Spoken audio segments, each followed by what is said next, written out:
মুসলিম শরীফের 4528 নম্বর হাদিস।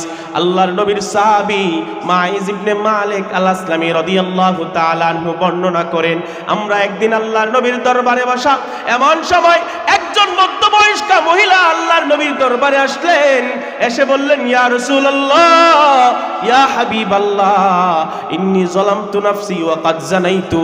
ও নবী, নিজের প্রতি জুলুম করে ফেলেছি, নিজের প্রতি অবিচার করে, ও নবী, শয়তানের প্ররোচনায় পড়ে জিনা করে ফেলেছি। উরিদু আন তুতাহিরানি, নবী আপনি আমারে কোরআনের বিধান প্রয়োগের মাধ্যমে পবিত্র করে দেন। আল্লাহর নবী তার কথায় কোনো রিপ্লাই দিলেন না। আল্লাহর নবী চুপ করে বসে আছেন। কেন বসেছিলেন? মুহাদ্দিসিনে কেরাম বলেন, আল্লাহর নবী ওই মহিলার এ টু জেড বক্তব্য শুনতে চেয়েছেন। মহিলা কি পর্যন্ত কথা বলে, তার কোন কোন অপরাধ হয়েছে, নবী জানার পরে বিচার করবেন। আল্লাহর নবী চুপ করে বসে আছে। মহিলা আবার বলে, ইয়া রাসূলুল্লাহ, ইন্নী যালামতু নাফসি ওয়া ক্বাদ জানাইতু উরিদু আন তুতাহিরানি।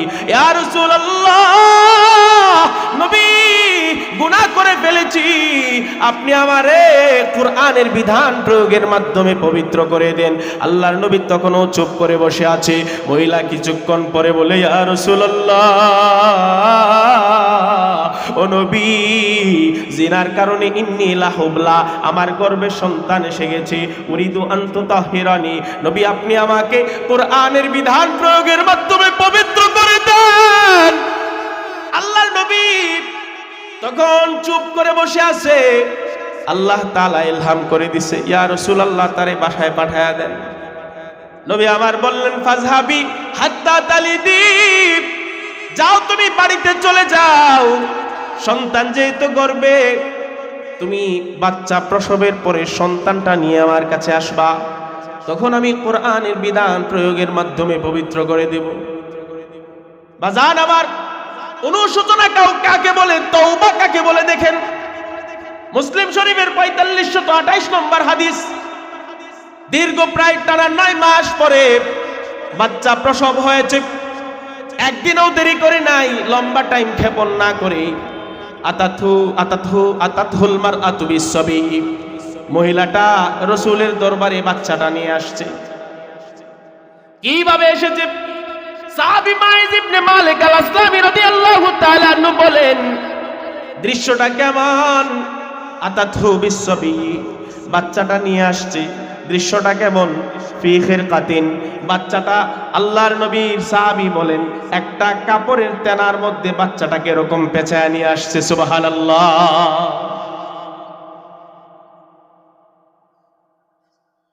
বাচ্চাটাকে এভাবে একটা তেনার মধ্যে পেঁচায় নিয়ে আসছে, ফি খিরকাতিন।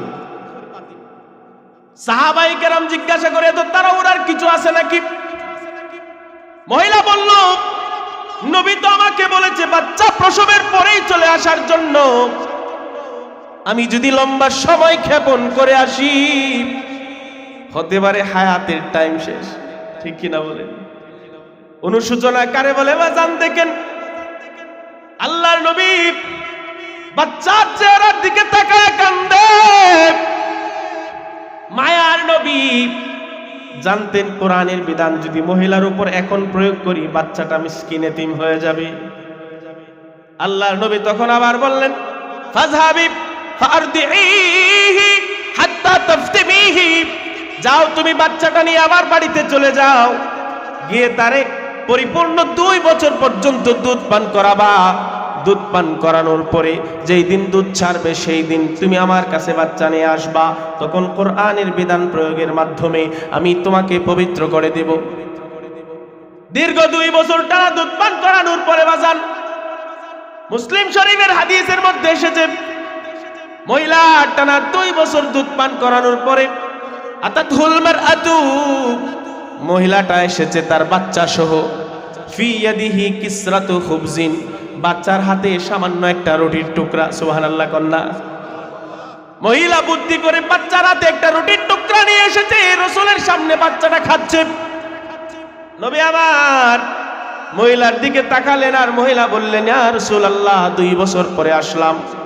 ইয়া রাসূলুল্লাহ, বাচ্চা এখন দুধ ছেড়েছে, এখন খাবার খেতে পারে। উরিদু আন তুতাহিরানি, নবী আপনি আমারে পবিত্র করে দেন। টানা 9 মাসের মতো সন্তান ধারণ করা, 2 বছর দুধ পান করানো, প্রায় 3 বছর পর্যন্ত মহিলা জিনা করার কারণে এমন ভাবে তওবা করেছে, অনুশোচনা করেছে।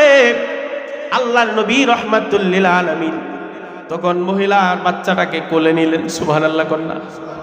আল্লাহর নবী বাচ্চাটা কোলে নিয়া বড় একজন সাহাবীকে বাচ্চার জিন্দেগীর সব দায়িত্ব বুঝায়া দিলেন, লালন পালন সব বুঝায়া দিয়া, যেই তো মহিলা বিবাহিত নারী ছিল। আল্লাহর নবী বললেন, আমার সাহাবীরা যাও তাকে পাথর নিক্ষেপ করে মেরে ফেলার জন্য গলা পর্যন্ত গর্ত করে ফেলো। সাহাবীরা অর্ডার পেয়ে তাই বাস্তবায়ন করলেন। বড় বড় সাহাবীরা তার মাথার মধ্যে পাথর নিক্ষেপ করা শুরু করেছে। একটা দুইটা আঘাতে মানুষ মারা যায় না, বৃষ্টির পানি ফুটার মতো মহিলার মাথা, ঘাড়ে, কানে, নাকের মধ্যে, গালের মধ্যে পাথরের নিক্ষেপ। অনেক নিক্ষেপের কারণে রক্ত ঝরা শুরু হয়েছে।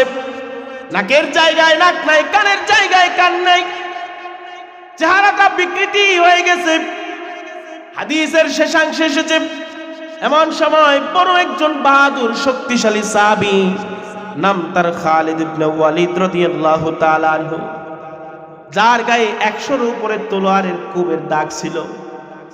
ওই সাহাবী, উনি তো কোনো অপরাধ করে নাই, আল্লাহর বিধান বাস্তবায়ন করার জন্য একটা পাথর নিয়া মহিলার কাছাকাছি চলে গেছে। ফায়ুকবিলু খালিদ ইবনে ওয়ালিদ রাদিয়াল্লাহু তাআলা আনহু, ফায়ুকবিলু খালিদ ইবনে ওয়ালিদ রাদিয়াল্লাহু তাআলা আনহু বিহাজারিন ফারামা আলাইহা। খালিদ ইবনে ওয়ালিদ তিনি বড় একটা পাথর হাতের মধ্যে নিয়া মহিলার কাছাকাছি গিয়া তার মাথার মধ্যে জোরে একটা নিক্ষেপ করলেন। ঢিল জোরে দেওয়ার পর মহিলার মাথার মধ্যে লেগে গেছে। খালিদ যেহেতু মহিলার মাথার কাছে ছিল, মহিলার মাথার কাছে থাকার কারণে ফাতানাদ্দাহাদ্দামু আলা ওয়াজহি খালিদিন, খালিদ ইবনে ওয়ালিদের চেহারার মধ্যে মহিলার মাথা থেকে একটু রক্তকণা পিনকে দিয়া লেগে গেছে। জিনাকারী মহিলা, যিনি প্রায় 3 বছর পর্যন্ত অনুশোচনার সাথে আল্লাহর কাছে কান্নাকাটি করেছেন, রক্তটা লেগে যাওয়ার পর খালিদ ইবনে ওয়ালিদ সাব্বা খালিদ ইবনে ওয়ালিদিন, রাগ উঠে গেছে, একটা তারে বকা দিয়ে বসলো। জিনাকারী মহিলার রক্ত তার গায়ে লেগে গেছে, বকা দিয়েছে। বড় বড় সাহাবীরা শুনেছে, কেউ প্রতিবাদ করে নাই। আল্লাহর নবী সামিয়া নবিয়ুল্লাহ সাল্লাল্লাহু আলাইহি ওয়াসাল্লাম সাব্বাহা ইয়াহা, আল্লাহর নবী যখন তার মুখ থেকে বকা শুনেছে, ওই মহিলা যে কোরআনের বিধান নিজের মধ্যে প্রয়োগ করাচ্ছে, যে তওবার মাধ্যমে কোরআনের বিধানের মাধ্যমে নিজেকে পবিত্র করতেছে, আল্লাহর জান্নাতটা যিনি অর্জন করে নিচ্ছেন, ওই মহিলাকে বকা দেওয়ার কারণে আল্লাহর নবী খালিদের দিকে একটু রাগের নজরে তাকাইলেন, আর ধমকের সুরে বললেন, মাহলান ইয়া খালিদ, আয় খালিদ সাবধান হয়ে যাও, চুপ করো, আর একটা শব্দ করবা না। ফাওয়াল্লাযী নাফসু মুহাম্মাদিন বিয়াদিহি, ও খালিদ, আমি মুহাম্মাদের প্রাণ যেই রবের হাতে, সেই রবের কসম খেয়ে বলি, লাকাদ তাবাত তাওবাতান লাউ তাবাহা সাহিবু মাকসিন, ও খালিদ লাগুফিরা লাহু। এই মহিলা দীর্ঘ প্রায় 3 বছর পর্যন্ত এই পরিমাণ তওবা করেছে, এই পরিমাণ কান্নাকাটি আল্লাহ তাআলার দরবারে করেছে, আল্লাহ তাআলাকে খুশি করার জন্য এই পরিমাণ অনুশোচনা করেছে। নবী আমার বলেন, এই একক মহিলার তওবাকে যদি পৃথিবীর প্রতারক দুঃখাবাজ যারা আছে, যে আছে, তারেও ভাগ করে দেওয়া হয়, এই মহিলার তওবার সামান্য অংশ পাওয়ার পরে পৃথিবীর সবচাইতে বড় প্রতারকরা মাফ পেয়ে যাবে। সুবহানাল্লাহ।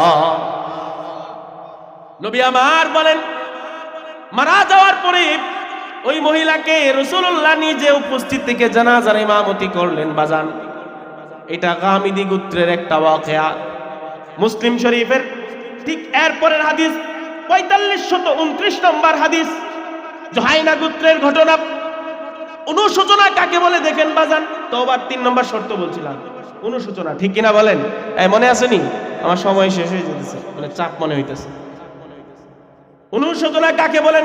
জুহাইনা গোত্রের সেম জিনার পরে তাকে মেরে ফেলা হয়েছে কোরআনের বিধান প্রয়োগের মাধ্যমে। মেরে ফেলার পর নবী আমার সাহাবায়ে কেরাম মহিলাদেরকে অর্ডার করলেন, তারে কাফনের ব্যবস্থা করো। কাফনের ব্যবস্থা করার পর লাশটাকে যখন মানুষের সামনে খাটকে রাখা হয়েছে, আমার নবী ইমামতির জন্য তার সামনে লাশের সামনে গিয়ে দাঁড়ায় গেছে। হযরত ওমর ইবনুল খাত্তাব রাদিয়াল্লাহু তাআলা আনহু বলে ফেলছে, ইয়া রাসূলুল্লাহ, ইয়া হাবিবাল্লাহ, আতুসাল্লি আলা মারআতিন ওয়া কাদ জানাত, আতুসাল্লি আলা মারআতিন ওয়া কাদ জানাত। ও নবী, আপনি কি এমন মহিলার জানাজার ইমামতি করবেন যেই মহিলা জিনা করার কারণে বিধান প্রয়োগ করে যারে মেরে ফেলা হয়েছে? আল্লাহর নবী বললেন, না না ওমর, তুমি এইভাবে বলতে পারো না, তোমার এইভাবে বলাটা শোভা পায় না, সুন্দর দেখায় না।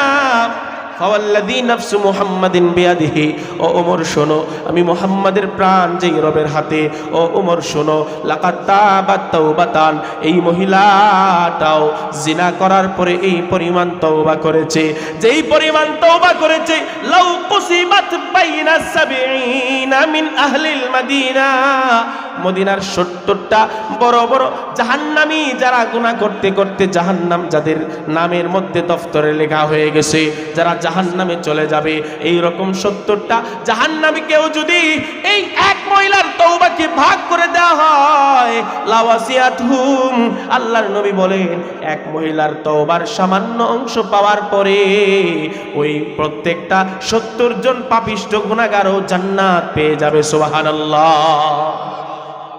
আল্লাহর নবী বলেন, উম্মত অনুশোচনার সাথে তওবা করবা। ও ভাই, তওবা করতে করতে যদি আপনি মাফ না পান, তবু যদি তওবার উপর অবিচল থাকেন, আল্লাহর নবী বলে, উম্মত টেনশন করবা না, লিকুল্লি নাবিয়িন দাওয়াতুন মুস্তাজাবা, পৃথিবীর প্রত্যেকজন নবীদেরকে আল্লাহ তাআলা এক একটা চাওয়ার অধিকার দিয়েছিলেন, মানে যেটা চাইবে সেটাই আল্লাহ তাআলা দিবে। ফাকুল্লু নাবিয়িন আজ্জালা দাওয়াতাহু, পৃথিবীর সমস্ত নবীরা দুনিয়াতেই সেই চাওয়ার মঞ্জুরি নিয়েছেন। দুনিয়াতেই তারা কোন কোন নবী উম্মতের জন্য বদদুয়া করেছেন, কোন কোন নবী সেই চাওয়া নিজের জন্য মঞ্জুরি নিয়েছেন। আপনার আমার নবী একমাত্র রাসূলুল্লাহ, তিনি বলেন, আমি আমার সেই চাওয়া আমার উম্মতের জন্য বদদুয়া হিসেবে আনি নাই। আমার উম্মতের জন্য যারা আমারে মারছে, দাঁত ভেঙেছে, মাথার মধ্যে লৌহবর্ম ঢুকে গেছে, আমি তাদের জন্য বদদুয়া করি নাই। নিজে জিন্দেগিতে কষ্ট করেছি, নিজের সুবিধা আল্লাহর কাছে সেই চাওয়ায় নিয়ে আসি নাই। আল্লাহর নবী বলেন, ওয়া ইন্নী ইখতিবাতু দাওয়াতি, ওই চাওয়াটা আমি মঞ্জুরি করেছি, ওই চাওয়াটা প্যাকেজ আকারে রেখে দিয়েছি। শাফাআতান লি উম্মতি ইয়াউমাল কিয়ামা, আমার গুনাহগার তওবাকারী উম্মতগুলোকে জান্নাত পর্যন্ত পৌঁছানোর জন্য সেই চাওয়াটা আমি রাসূলুল্লাহ কিয়ামতের ময়দানের জন্য রেখে দিয়েছি। সুবহানাল্লাহ, সুবহানাল্লাহি ওয়া বিহামদিহি। মুহতারাম হাজিরিন, তওবার 4 নম্বর শর্ত মানুষের হক দিয়ে দেওয়া, 5 নম্বর সময় থাকতে তওবা।